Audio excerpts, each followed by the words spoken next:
Hi everybody, welcome back to Nature Kids, and today we'll be doing grade 7 Buddhism Single Medium second term test question and answers part 2. And now let's get started with questions and answers because there's a lot. Siduwath කුමරු සහ දේවදත් කුමරු අතර හංසයක් පිළිබඳ සිදුවීමෙන් බුදු දහම උගන්වන ප්‍රධාන ආචාර ධර්මය කුමක්ද?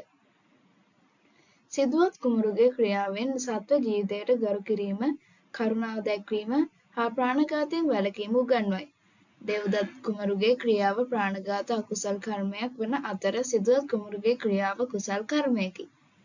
පංචශීලය ආරක්ෂා කළ යුත්තේ නීතියට හෝ අපායට බියෙන් පමණක් නොවන බව පාඩමේ පැහැදිලි කරන්නේ කෙසේද?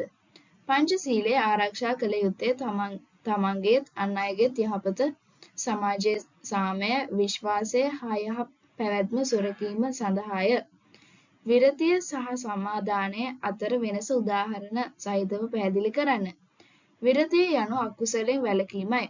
උදාහරණ සත්ව ඝාතනය නොකිරීම. සමාදානය යනු කුසලයේ යෙදීමයි.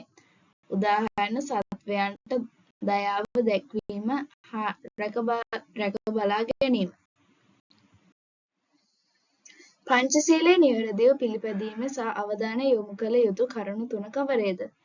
තමන් වැරදි වලින් වැළකීම, අන් අය ලවා වැරදි නොකරවීම, වැරදි අනුමත නොකිරීම සහ ඊට අනුබල නොදීම. පළමු ශික්ෂාපදය සමාජයේ සාමකාමී පැවැත්මට දායක වන්නේ කෙසේද? සියලු ජීවන්ගේ ජීවත් වීමේ අයිතිය සුරක්ෂිත කරයි. හිංසාව, ප්‍රචණ්ඩත්වය හා බිය අඩු කර සමාජයේ සාමය හා සහජීවනය වර්ධනය කරයි. දෙවන ශික්ෂාපදය ආරක්ෂා කිරීමෙන් සමාජයට ලැබෙන ප්‍රතිලාභ මොනවාද?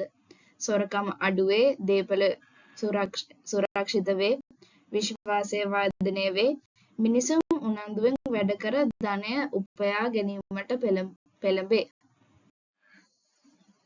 තෙවන ශික්ෂාපදය පවුල් සංස්ථාව ආරක්ෂා කිරීමට දායක වන්නේ කෙසේද?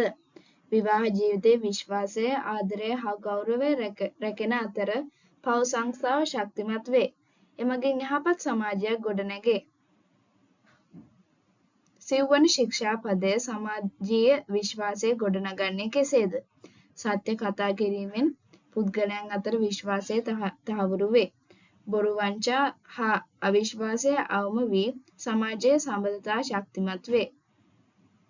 පස්වන ශික්ෂාපදය අනෙක් සියලු ශික්ෂාපද ආරක්ෂා කිරීමට උපකාරී වන්නේ ඇයි? මත්පැන් හා මත්ද්‍රව්‍ය සිහිය දුර්වල් කරන බැවින් අනෙක් ශික්ෂාපදය කැඩීමට හේතු වේ. ඒවායෙන් වැළකීමෙන් සිහිය රැකගෙන සියලු ශික්ෂාපද ආරක්ෂා කළ හැකිය. පංචශීලය පුද්ගල සංවර්ධනයට සහ සමාජ සංවර්ධනයට එකවර බලපාන ආකාරය විස්තර කරන්න. පුද්ගලයා තුළ යහපත් ගුණ වර්ධනය වන අතර සමාජයේ විශ්වාසය, සාමය, සහජීවනය හා ආරක්ෂාව තහවුරු වේ. එමගින් යහපත් සමාජයක් බිහි වේ. සිදුවත් කුමරුගේ ක්‍රියාව ආදර්ශයක් ලෙස සැලකෙන්නේ ඇයි? ඌ තුවාල වූ හංසයා සුවපත් කරන ජීවිතය රැකගත් නිසාය. ඉන් කරුණාව, අහිංසාව හා ජීවිතයට ගරු කිරීමේ වටිනාකම් පෙන්වයි. පංචශීලය සමාජයේ විශ්වාසය ගොඩනැගීම දායක වන ආකාරය කරුණු 4ක් යටතේ සඳහන් කරන්න. ජීවිතයට ගරු කිරීම, අනුන්ගේ දේපල ආරක්ෂා කිරීම, පවුල් සංස්ථාව සුරැකීම, සත්‍ය කතා කිරීම. පාඩමට අනුව පංචශීලය රැකීමෙන් රටක සංවර්ධනයට ලැබෙන දායකත්වය කුමක්ද? අපරාධ අඩු වේ, සමාජ සාමය වර්ධනය වේ, ජනතාව අතර විශ්වාසය ඇති වේ, ශ්‍රමය හා ආර්ථික ක්‍රියාකාරකම් දියුණු වන අතර රටේ සංවර්ධනය වේගවත් වේ. පංචශීලය පිළිපැදීමේ වගකීම පාඩමට අනුව පුද්ගලයන්ට පමණක් නොව සමාජයටද අදාළ වන්නේ ඇයි? තමන් පමණක් නොව අන් අයද යහපතට යොමු කිරීම, වැරදිවලට අනුබල නොදීම, යහපත් ක්‍රියා අනුමත කිරීම සහ සමාජයේ සදාචාරය ආරක්ෂා කිරීම සෑම පුද්ගලයෙකුගේම වගකීමක් වන බැවින් පංචශීලය යනු ගිහි බෞද්ධයා විසින් අනුගමනය කළ යුතු නිත්‍ය සීලයයි. පාණාතිපාතා වේරමණී සික්ඛාපදං සමාදියාමි. ජීවිතය විනාශ කිරීමෙන් වැළකීමේ ශික්ෂාපදය සමාදන් වෙමි. අදින්නාදාන වේරමණී සික්ඛාපදං සමාදියාමි.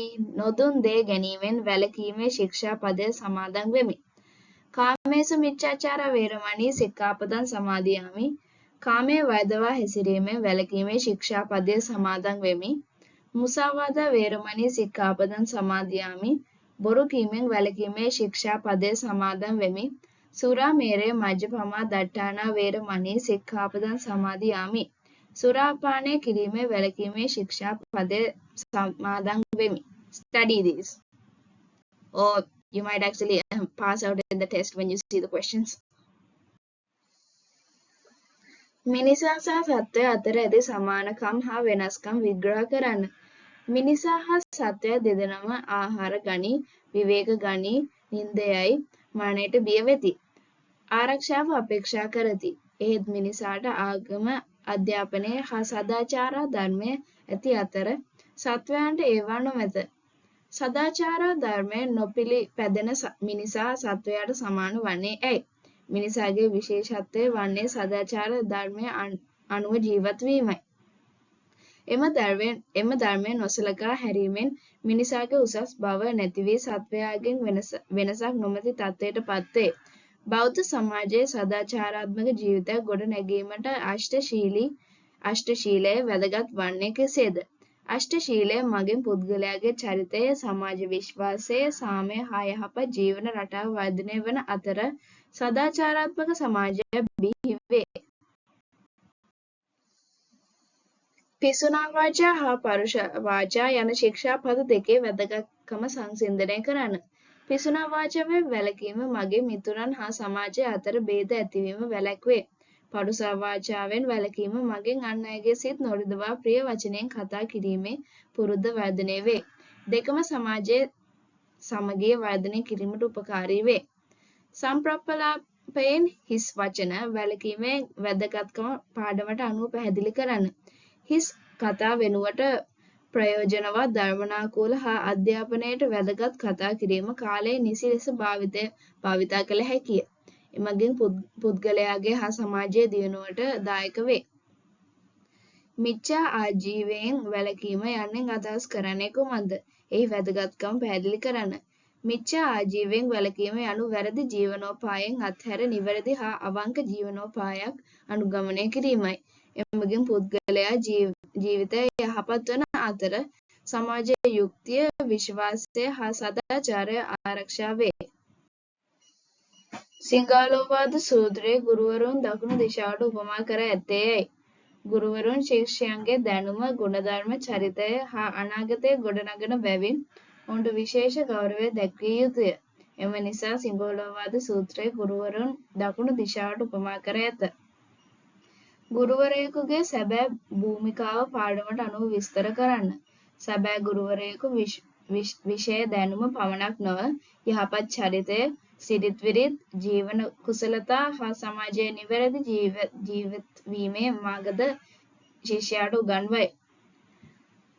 ගුරුවරුන් ශිෂ්‍යයා වෙනුවෙන් ඉටු කරන යුතුකම් 5 සඳහන් කරන්න. මනා ලෙස හැඳීම, හොඳින් ඉගෙන ගැනීම, සියලු ශිල්ප ඉගෙනවීම, යහපත් මිතුරන් හඳුන්වා දීම, ආරක්ෂාව හා රැකවරණය සැලසීම. ගුරුවරුන් සියලු ශිල්ප ඉගැන්විය යුත්තේ ඇයි? ශිෂ්‍යයා දැනුමෙන්, කුසලතාවෙන් හා යහපත් ගුණධර්ම වලින් පිරිපුන් පුද්ගලයෙකු බවට පත් කිරීම සඳහා සියලු ශිල්ප ඉගැන්විය යුතුය. ශිෂ්‍යයාගේ ආරක්ෂාව පිළිබඳ ගුරුවරයාගේ වගකීම කුමක්ද? ශිෂ්‍යයාට ඇතිවිය හැකි විවිධ අනතුරු, වැරදි මඟ හා අපහසුතාවලින් ආරක්ෂා කර නිවැරදි මඟ පෙන්වා දීම ගුරුවරයාගේ වගකීමයි. සියලු ගුරුවරයන්ට ඉටු කළ යුතු යුතුකම් පාලියන්න. ගුරුවරයා දුටු විට ගෞරවයෙන් නැගී සිටීම, උපස්ථාන කිරීම, උපදෙස් හොඳින් අසා පිළිපැදීම, අවශ්‍ය කටයුතුවලදී උපකාර කිරීම, උනන්දුවෙන් හොඳින් ඉගෙන ගැනීම. ගුරුවරයාගේ උපදෙස් පිළිපැදීම ශිෂ්‍යයෙකුට වැදගත් වන්නේ ඇයි? ගුරුවරයාගේ උපදෙස් පිළිපැදීමෙන් නිවැරදි දැනුම, යහපත් හැසිරීම හා ජීවිතයේ සාර්ථකත්වය ලබාගත හැකි බැවින් එය වැදගත් වේ. පාඩමට අනුව ගුරු සිසු සම්බන්ධතාවය සමාජයට වැදගත් වන්නේ කෙසේද? ගුරු සිසු සම්බන්ධතාවය යහපත්ව පවත්වා ගැනීම ගුණවත් විනයගරුක හා සමාජයට වැඩදායී පුරවැසියන් බිහි කළ හැක. ගුරුවරුන්ට ගෞරවය දැක්විම යුත්තේ පාසලේදී පමණක් නොව බව පාඩමේ සඳහන් වන්නේ කෙසේද? පාසලෙන් පිටදී විශ්‍රාම ගිය පසුවද හමුවන සෑම අවස්ථාවකම ගුරුවරුන්ට ගෞරවය හා උපකාර දැක්විය යුතු බව පාඩමේ සඳහන් වේ. සිංහාලෝවාද සූත්‍රයට අනුව ගුරු සිසු දෙපාර්ශවයම තම යුතුකම් ඉටු කළ විට ඇතිවන ප්‍රතිඵලය කුමක්ද? ගුරු සිසු සම්බන්ධතාවය ශක්තිමත් වන අතර ගුණවත් විනයගරුක දැනුමෙන් පිරිපුන් හා සමාජයට ප්‍රයෝජනවත් පුරවැසියන් බිහි වේ. එමගින් යහපත් සමාජයක් ගොඩනැගේ. And here's a caveat from your textbook that might come for your term test. I mean, it's just four lines.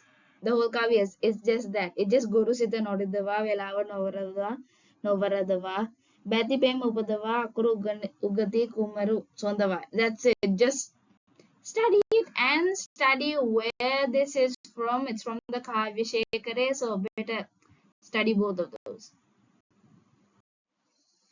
බෝසත් වෙළඳ නායකයා හා අනුවන වෙළඳ නායකයා අතර තිබූ නායකත්වයේ ගුණවල වෙනස්කම් විග්‍රහ කරන්න. බෝසත් වෙළඳ නායකයා දුර දකිනා නුවණින් සැලසුම් සහගතව හා විමසිලිවන්තව තීරණ ගත් අතර තම පිරිසගේ ආරක්ෂාවට මුලතැන් දුන්නේය. අනුවන වෙළඳාම නායකයා ඉක්මනින් තීරණගෙන අන් අයගේ කතාව විමසීමකින් තොරව පිළිගත් බැවින් තම පිරිස විනාශයට පත් කළේය. බෝසත් වෙළඳ නායකයා දෙවැනියට ගමන් කිරීමට තීරණය කළේයයි. පළමුව ගිය පිරිස මාර්ගය සකස් කර තිබිණි. ලිං කැන තිබීම, තනකොළ නැවත වැඩි තිබීම සහ වෙළඳාමෙන් සුදුසු අවස්ථාවක් ලැබෙන බව දුරදක්නා නුවණින් සිතා බෝසත් වෙළඳ නායකයා දෙවැනියට ගමන් කළේය. අනුවන වෙළඳ නායකයා විනාශයට පත්වීමට ප්‍රධාන හේතුව කුමක්ද? යක්ෂයන්ගේ බොරු කතාව විශ්වාස කර ජලයේ ඉවත දැමීම. තොරතුරු සත්‍යදැයි විමසා නොබැලීම සහ ඉක්මනින් තීරණ ගැනීමට ඔහුගේ විනාශයට ප්‍රධාන හේතුව විය. බෝසත් වෙළඳ නායකයා යක්ෂයන්ගේ වංචාව හඳුනා ගත්තේ කෙසේද? වැසි ඇති බවට පැවසුවද වැසි සුළඟක්, විදුලි එළියක් හෝ ගිගුරුම් හඬක් කිසිවෙකු දැක හෝ ඇසී නොතිබූ බැවින් විමසා බැලූ නිසා ඔහු ඒ බොරුවක් බව හඳුනා ගත්තේය. මෙම ජාතකයෙන් නායකයෙකු සතු විය යුතු ප්‍රධාන ගුණාංග 5ක් සඳහන් කරන්න. දුරදක්නා නුවණ, සැලසුම් සහගතව කටයුතු කිරීම, නිවැරදි තීරණ ගැනීම, පිරිසගේ ආරක්ෂාව තහවුරු කිරීම, වගකීමෙන් හා විමසිලිවන්තව නායකත්වය දීම. බෝසත් වෙළඳ නායකයා තම පිරිසට ජලය පරිස්සමෙන් භාවිතා කිරීමට උපදෙස් දුන්නේ ඇයි? කාන්තාරයේ ජලය ජීවිතය රැක ගැනීමට අත්‍යවශ්‍ය බව දැන සිටි නිසාත් නොදන්නා පුද්ගලයාගේ කතාව විශ්වාස කර ජලය ඉවත නොදමන ලෙස ඔහු උපදෙස් දුන්නේය. බෝසත් වෙළඳ නායකයාගේ නායකත්වය නිසා ඔහුගේ වෙළඳ කණ්ඩායමට ලැබුණු ප්‍රතිඵලය කුමක්ද? උන් සියලු දෙනාගේ ජීවිතය ආරක්ෂා කරගත් අතර පෙර කණ්ඩායමේ වටිනා භාණ්ඩද රැගෙන සාර්ථක ලෙස වෙළඳාම් කර සමෘද්ධියට පත් වූහ.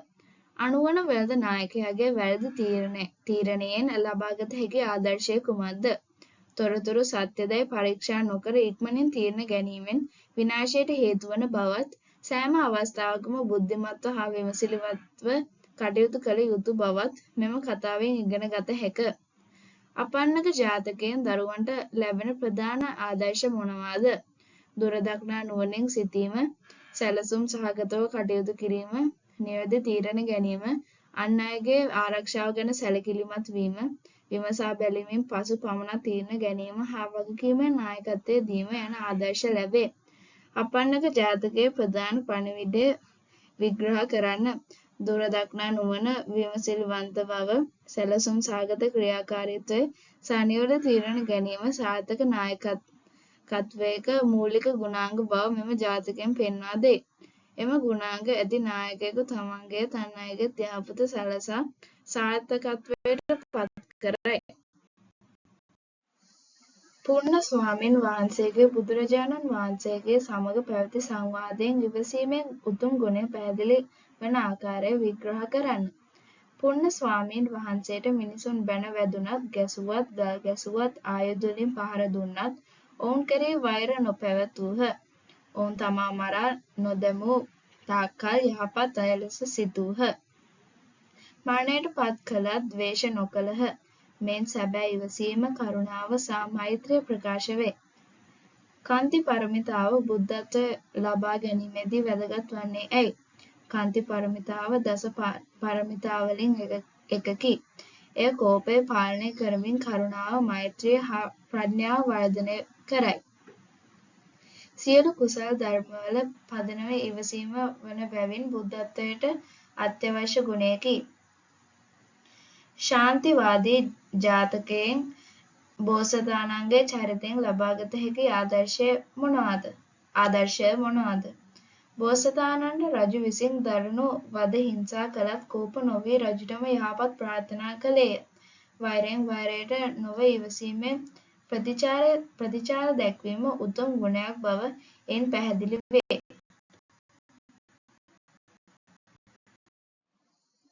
සැරියුත් මහරහතන් වහන්සේ සිදුවීමෙන් ඉගෙනගත හැකි සදාචාරාත්මක පාඩම කුමක්ද? බ්‍රාහ්මණයෙක් පහර දුන්නත් සැරියුත් මහරහතන් වහන්සේ කෝප නොවී සමාව දුන්හ.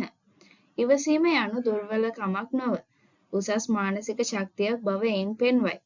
දුර්වල පුද්ගලයෙකුගේ ඉවසීම හා බලවත් පුද්ගලයෙකුගේ ඉවසීම අතර වෙනස පැහැදිලි කරන්න.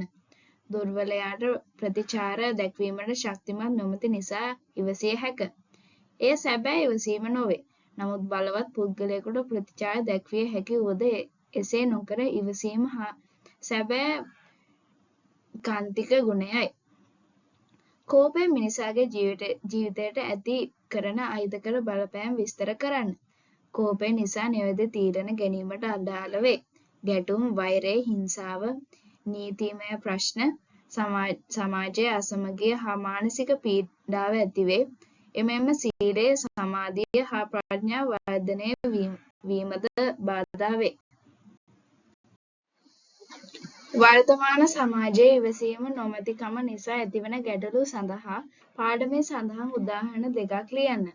විභාගයෙන් අසමත් වූ සිසුවෙකු සිය දිවි නසා ගැනීම, පවුල් ආරවුල් හේතුවෙන් මිනීමැරුම්, පහරදීම් හා හිංසා සිදුවීම. ඉවසීම පුද්ගලයාගේ පෞද්ගලික හා සමාජීය ජීවිතය සාර්ථක කර ගැනීමට උපකාර වන ආකාර විස්තර කිරීම. ඉවසීම නිසා සමාජයේ සමගිය ඇතිවේ. ගැටුම් අවම වේ. සතුරන් මිතුරන් බවට පත්වේ. මානසික සැනසීම, සෞඛ්‍ය සහ යහපත් සම්බන්ධතා වර්ධනය වේ. පුද්ගලයා ගෞරවයට පත්වන අතර සමාජයේ ආදර්ශවත් පුද්ගලයෙකු බවට පත්වේ.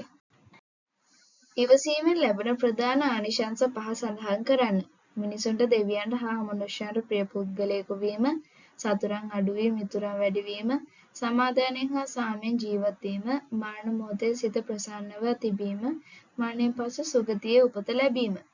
ඉවසීම සියලු කුසල් ධර්මවල මූලික පදනමයි යන ප්‍රකාශය සාධාරණීකරණය කරන්න. ඉවසීම ඇති පුද්ගලයා කෝපය පාලනය කරයි. එමගින් සීලය, සමාධිය, ප්‍රඥාව, මෛත්‍රිය සහ කරුණාව වර්ධනය වේ. ඉවසීම නොමැතිව යහපත් ගුණ දියුණු කළ නොහැකි බැවින් සියලු කුසල් ධර්මවල පදනම ඉවසීම බව බුදුදහම පෙන්වා දෙයි.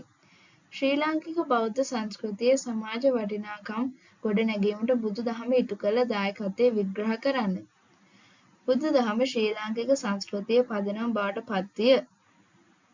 එමගින් වැඩිහිටියන්ට ගරු කිරීම, කෘතඥතාවය, ආගන්තුක සත්කාරය, අග්‍රස්‍ය දානය, භික්ෂු නායකත්වයට ගරු කිරීම සහ සමාජ සහයෝගීතාව වර්ධනය විය. මේ නිසා ශ්‍රී ලාංකික සමාජය යහපත් සදාචාරාත්මක ගුණාංග වලින් පොහොසත් සංස්කෘතියක් බවට පත්විය. වැඩිහිටියන්ට ගරු කිරීම යනු බෞද්ධ සමාජයේ උතුම් සදාචාරාත්මක වගකීමකි යන ප්‍රකාශය සාධාරණීකරණය කරන්න.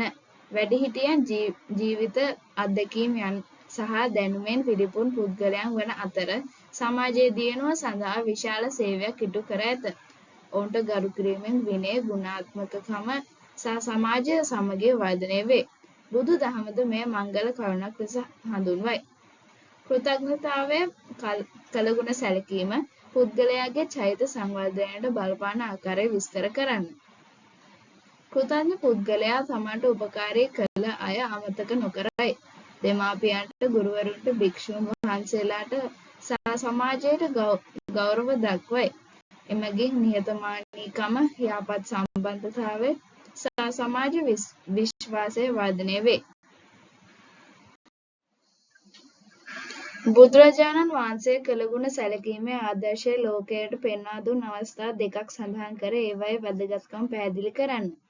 බුද්ධත්වයෙන් පසු බෝධි වෘක්ෂය අනිමිස ලෝචන පූජා කිරීම, මෞතුමියට අභිධර්මය දේශනා කිරීම සඳහා තවුතිසා දෙව්ලොවට වැඩම කිරීම, මෙම අවස්ථා දෙකෙන්ම උපකාර කළ අයට කෘතඥ වීමේ උතුම් ගුණය ප්‍රකාශ වේ. ආගන්තුක සත්කාරය ශ්‍රී ලාංකික සංස්කෘතියේ විශේෂ ලක්ෂණයක් වන්නේ ඇයි?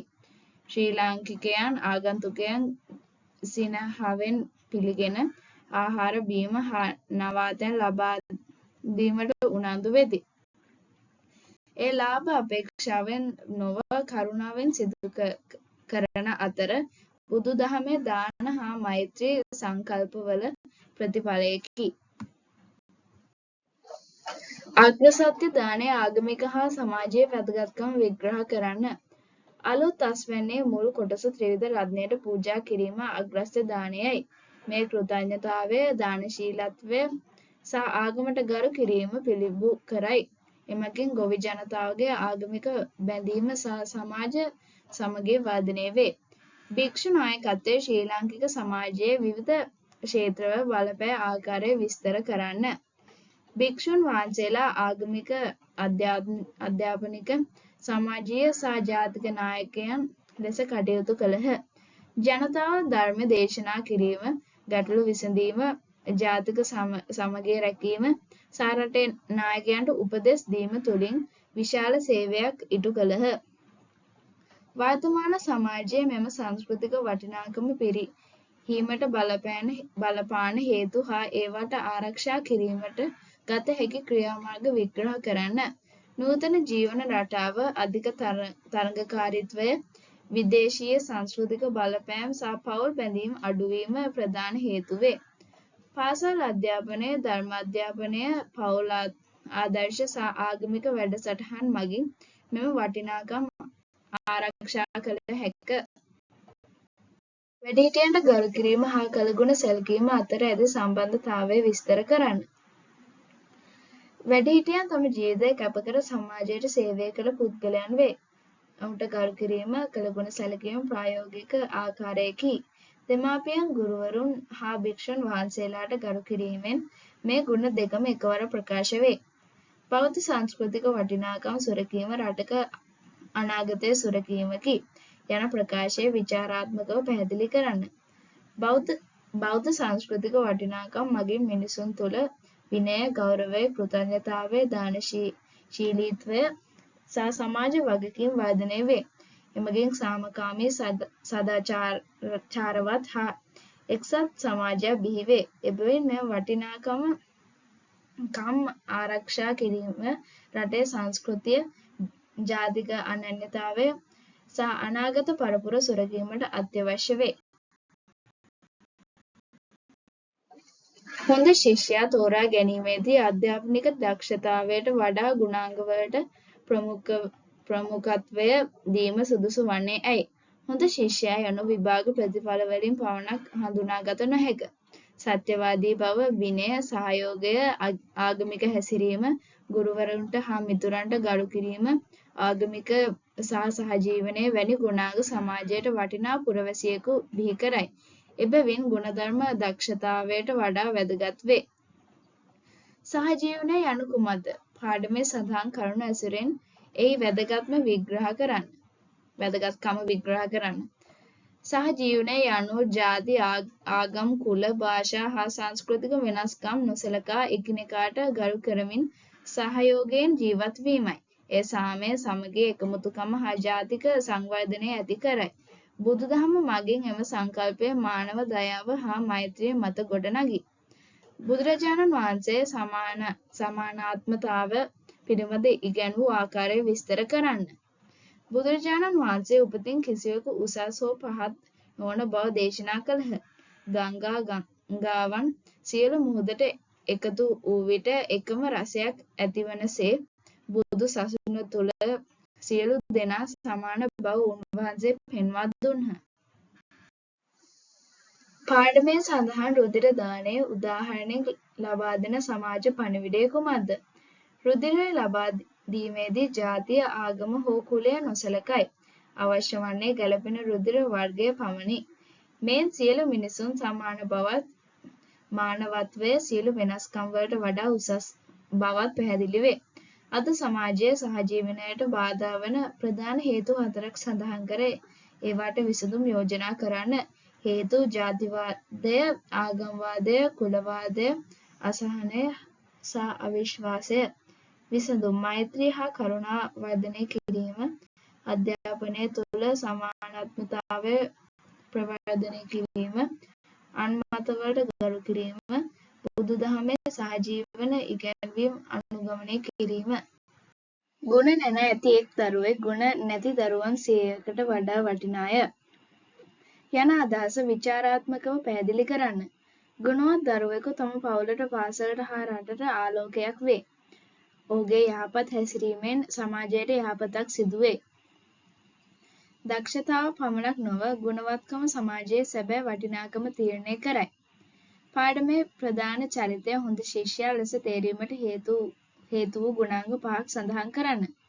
විනයගරුක වීම, සියලු දෙනා සමග සහයෝගයෙන් කටයුතු කිරීම, ජාති ආගම් කුල භේද නොසැලකීම, ආගමික වත්පිළිවෙත් පිළිපැදීම, ගුරුවරුන්ට හා මිතුරන්ට ගෞරවයෙන් හැසිරීම.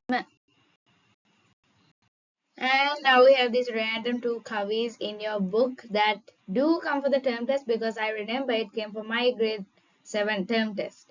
So it's Ivasana Dana Rupi Yudeda Jayakodiya Mahamera Usulana Mihikatathat Vediya Lo Sama Denagin Ohu Utumeki Vediya Yadi E Sudana Sapa Se Surapura Vediya. And the other one is Pin Mata Putun Siyak Laduat Nisaru ගුණ නැන බෙලෙන් යුතු පුතුමය ඉතා ගරු එක පුන් සදින් දුරුවේ ලොව ගණන්දුරු නෙකතරු රැසින් එලෙසටම නොවේය දුරු. So you better study these because these popped up in my term test. So they actually will pop up in your ones, because these are the most obvious ones that might pop up, and you better study them. බුදු දහම ඒක හේතුවාදය ප්‍රතික්ෂේප කර බහු හේතුවාදය පිළිගන්නේ ඇයි? විග්‍රහ කරන්න.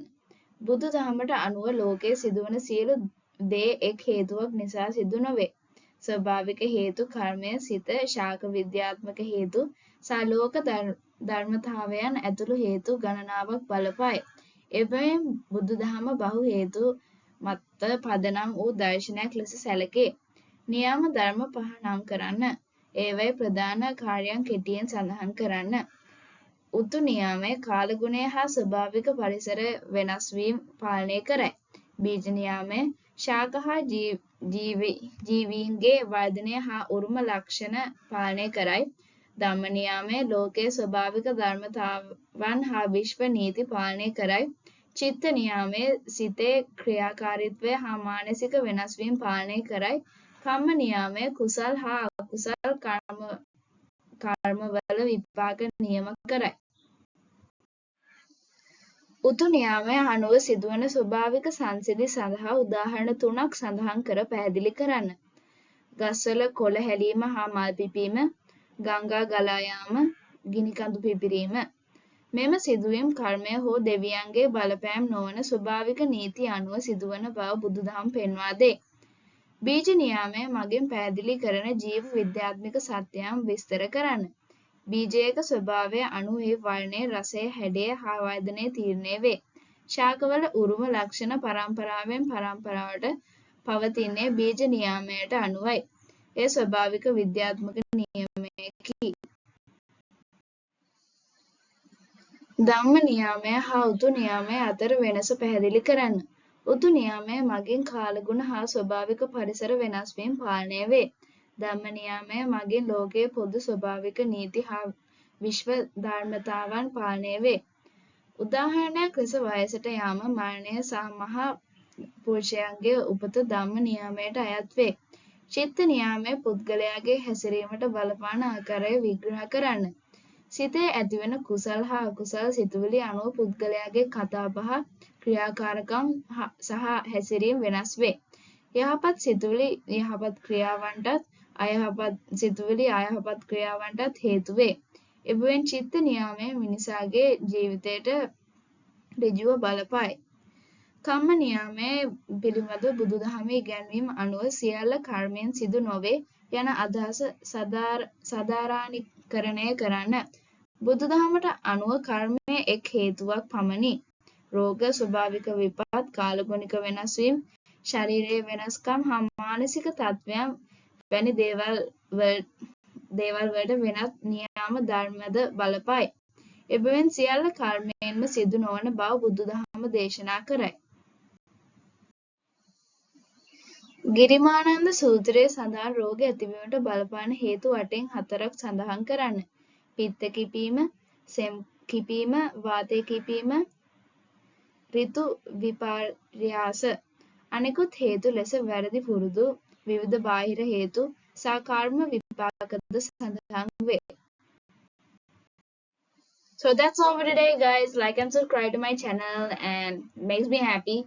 Like you always know, and I always say this, but it does make me happy and it makes me sad if you people don't subscribe. So subscribe. Anyway, until the next video, I need to take a break from Singlish. And until then, bye.